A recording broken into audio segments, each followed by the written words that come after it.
essa ampla maioria, respondendo à sua primeira pergunta,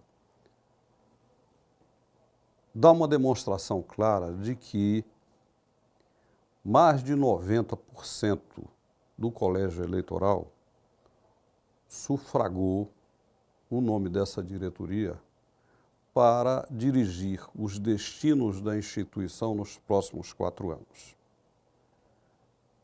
E o que é fundamental nisso tudo é que a mudança de comando, depois de 38 anos de uma belíssima administração capitaneada pelo Dr. Antônio Oliveira Santos.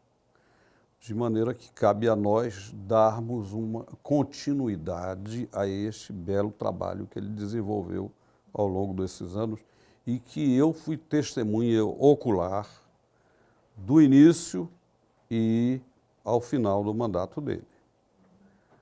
Com relação à participação da Amazônia nesse processo eleitoral, em que tem vários membros em cargos importantes compondo a nova chapa e a futura nova diretoria, eu devo dizer que isto é o Brasil, porque a Amazônia é brasileira. Não fosse a Amazônia do Brasil, o Brasil seria uma republiqueta com território do tamanho de outros países que pontificam no universo mundial.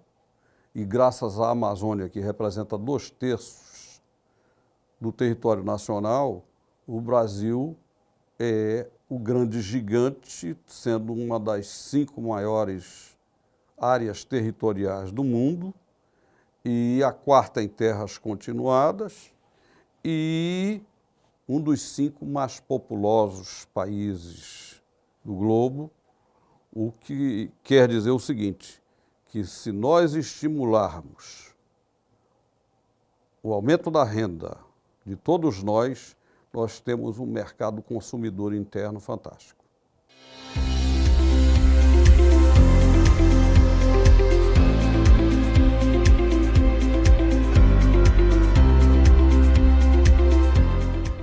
Veja, primeiro, nós tivemos não algumas perdas, se você permite, mas muitas perdas.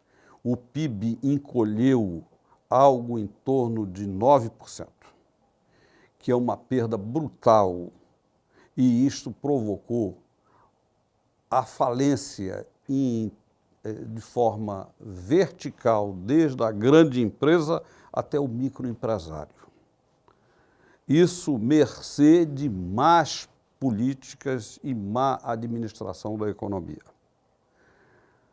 Obviamente que a Confederação Nacional do Comércio pode contribuir e influir no sentido de, primeiro, alertar o governo de certas políticas públicas que levariam irremediavelmente o país a uma situação de dificuldade.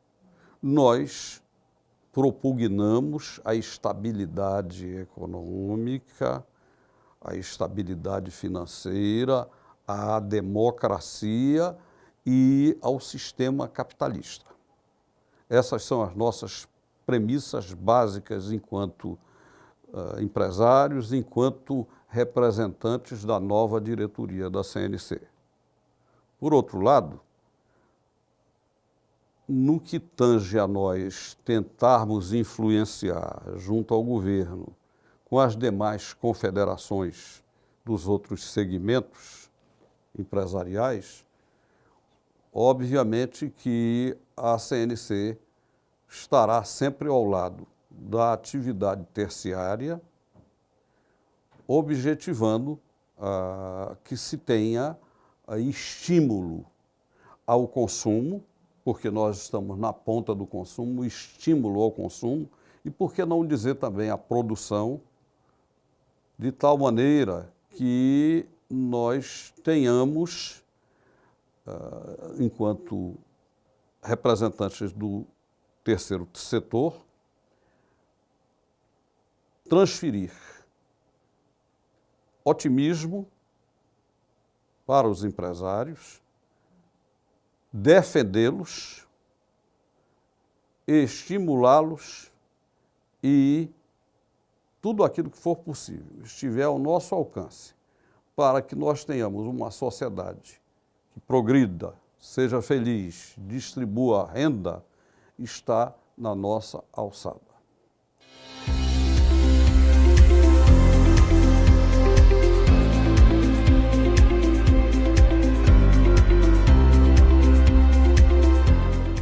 Eu vejo como remota essas possibilidades, até porque, veja, o sistema é privado, muita gente desconhece isso.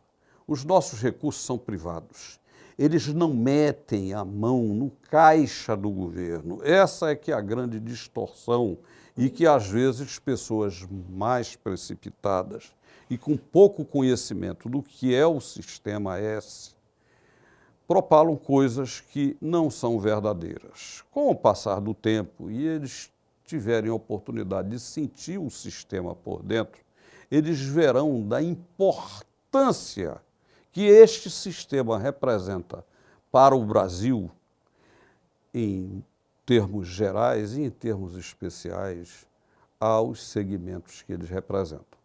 Não há nenhum assalto à caixa do poder, não há nenhuma perda de receitas da União transferindo recursos para nós, muito pelo contrário. Como esta arrecadação vem via o sistema do governo de INSS, data prévia, etc., etc., nós ainda pagamos 3,5% como taxa de gestão e arrecadação dos recursos recebidos para serem canalizados, irrigando o sistema S dos 3 segmentos. Por outro lado, o nosso sistema está consagrado na Constituição Federal, que é a lei maior do país. E qualquer mudança que se pense em processar num regime democrático, como foi ser o nosso, há que ter 75% do parlamento, das duas casas, Câmara e Senado, votando contra. E lembrando também outra coisa, que só o sistema confederativo do comércio e que engloba os seus braços sociais, SESC e SENAC, tem 100 mil funcionários. Então, o exército de desempregados desse país, de pronto, engrossaria em mais 100 mil pessoas.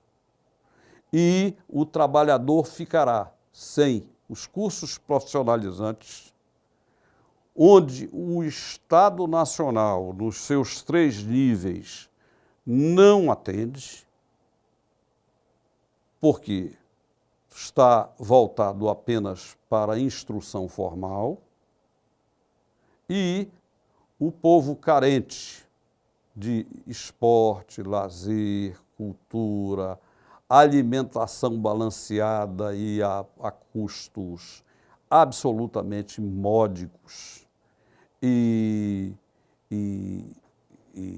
saúde, ficarão, além da instrução, ficarão à margem do atendimento, este povo ficará à margem do atendimento desses serviços. Então, às vezes a gente, ao longo dos anos, eu, por exemplo, presido a entidade há 32 anos no Amazonas, e há 51 anos que eu faço parte do sistema desde o sindicato.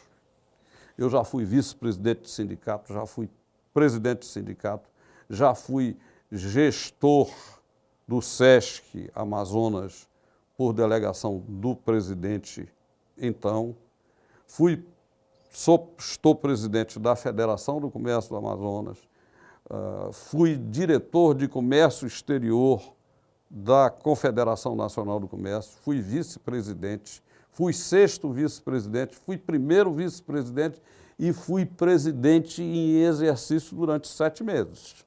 da Confederação Nacional do Comércio. Então, eu conheço o sistema como um todo e nos seus diversos setores, e desde a base da pirâmide até o topo. Posso lhe dizer que, ao longo dos anos, sempre aconteceu essa ameaça.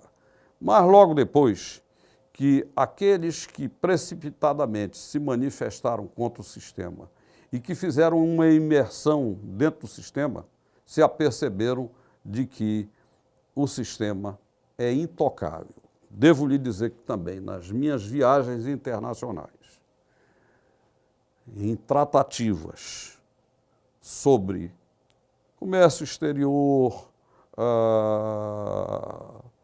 aproximação do sistema com entidades semelhantes à nossa, mundo afora, nenhuma é igual à nossa.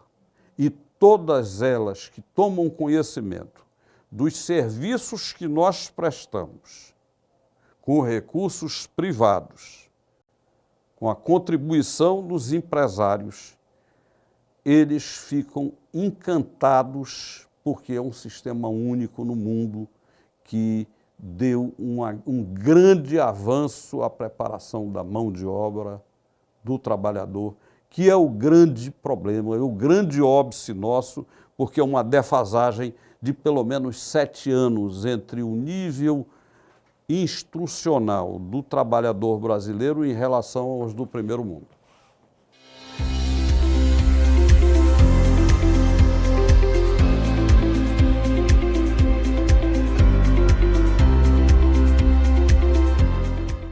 Não me amedronta, conforme eu já lhe mencionei anteriormente, como eu já passei por todos os setores da vida sindical, desde o sindicato como vice-presidente e depois presidente, e até ser presidente em exercício da Confederação Nacional do Comércio, eu me sinto orgulhoso de ter um sistema no Brasil que pensa na classe trabalhadora, nos mais humildes. E na hora em que você dá instrução a eles e você vê o nosso sistema, por exemplo, no Amazonas, eu não vou nem citar um grande estado em termos de recursos financeiros, em termos de PIB e tal, vou citar o meu estado. Eu tenho recreação infantil, alfabetização de crianças, o ensino fundamental, o ensino médio, os cursos profissionalizantes do SENAC, a faculdade SENAC, tecnológica SENAC, no Amazonas, e ainda os cursos de línguas, inglês, espanhol, que são os mais importantes, porque uma é língua universal e a outra também é língua universal e da América Latina. E ainda temos convênio com a Argentina para pós-graduação, mestrado, doutorado e pós-doutorado. Tudo privado, sem onerar os cofres públicos do governo federal. Você acha que um sistema desse não tem que ser preservado? Você acha que um sistema desse não nos enche de orgulho? E eu me sinto absolutamente feliz e gratificado de receber uma instituição arrumada e redonda do presidente Antônio Oliveira Santos. Não só isso, me sinto orgulhoso também porque a minha família, que é de imigrantes, o meu bisavô era comerciante, o meu avô também, o meu pai, eu, já os meus irmãos, meus filhos, nós estamos na 5ª geração de comerciantes.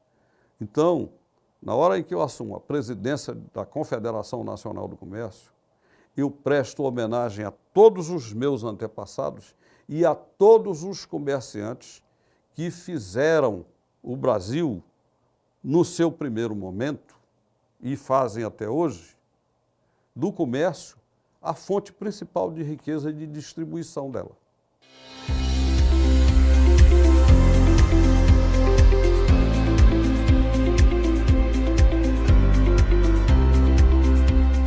Eu vejo esse crescimento com muita alegria, com muita felicidade. Até porque, eu sempre costumo dizer, o Acre e Rondônia estão no meu DNA. Porque no tempo da empresa do meu bisavô, que foi criada em 1874 e que passou para o meu avô, e o meu avô expandiu com atividades em Rondônia, no Acre, no Pará e etc. Eu sempre tive um grande desejo de conhecer o Acre. Até tenho familiares aqui, a família Cairala são parentes meus. E aqueles amigos velhos todos do tempo do Acre, ainda parte dele sendo Estado do Amazonas e depois território federal de 42 em diante. E eu tive a oportunidade de ver, por exemplo, em 1981, vou lhe contar uma historinha. Eu me hospedei num hotel e aí sentei numa praça com alguns amigos, porque eu era membro do Conselho da SUFRAMA. E viemos para uma reunião que haveria de ser feita aqui, o que efetivamente aconteceu. E nós sentamos naquela praça ali do centro, que tem um quartel, se não me engano, e durante 2 horas nós vimos uma única pessoa passar. Aquele era o centro de Rio Branco.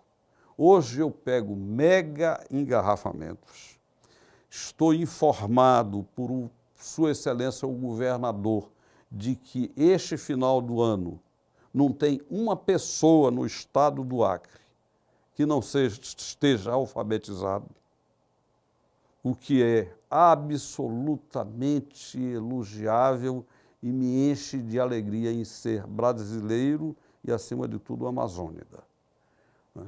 E vejo um comércio dinâmico, trepidante, frenético pelo centro da cidade. Eu acho que o Acre melhorou muito. Hoje tem rodovias para os países limítrofes aqui, que nós precisamos incrementar o comércio exterior. Temos rodovias cortando o estado do Acre. Quando é que se sonhava em ter uma rodovia até Cruzeiro do Sul? Já se tem. O Acre ligado com o resto do país. Então, todos esses fatores, a preservação do meio ambiente, o extrativismo que continua, todos esses fatores me dizem o seguinte: grande futuro do Brasil, fique certa disso, está no norte.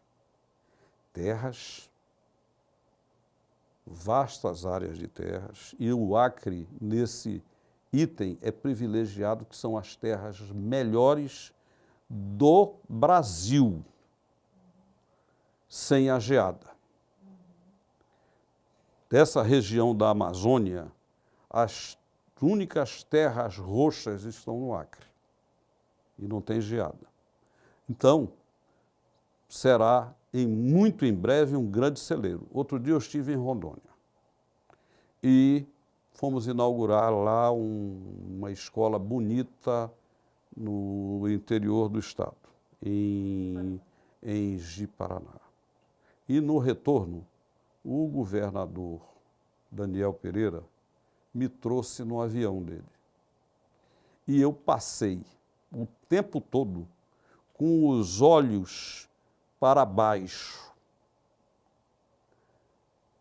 Tudo plantado, tudo com gado. Hoje Rondônia tem 14 milhões de cabeças de gado.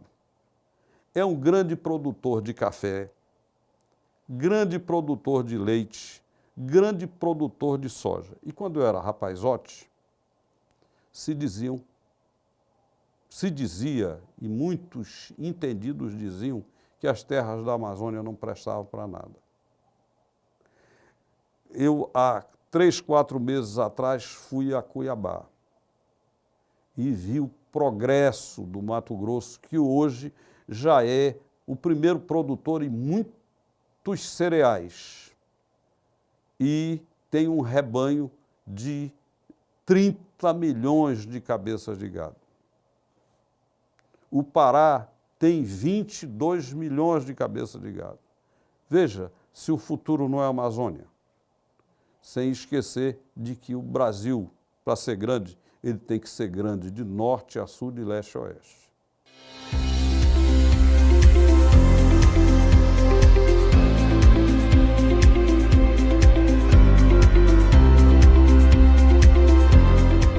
Veja, a vida é feita de desafios e eu estou pronto para enfrentar todos os desafios. Entendo que os meus desafios são minorados, porque a partir do dia 19 eu recebo a presidência de um grande presidente, que deixa as entidades arrumadas e redondas. Tem que fazer ajustes, como todas as instituições têm que fazer, até nós, como seres humanos, temos que fazer ajustes em quê? Nas mudanças tecnológicas que se processam, na modernização. Mas, de resto, está tudo funcionando absolutamente a contento. As modificações serão mínimas. Muito obrigado. Eu farei isso por duas razões fundamentais. Primeiro, porque, conforme eu lhe disse anteriormente, o Acre faz parte do meu DNA. E segundo, porque o presidente de vocês, que é um grande presidente chamado Leandro Domingos Teixeira Pinto, é meu irmão. Então eu estarei sempre aqui.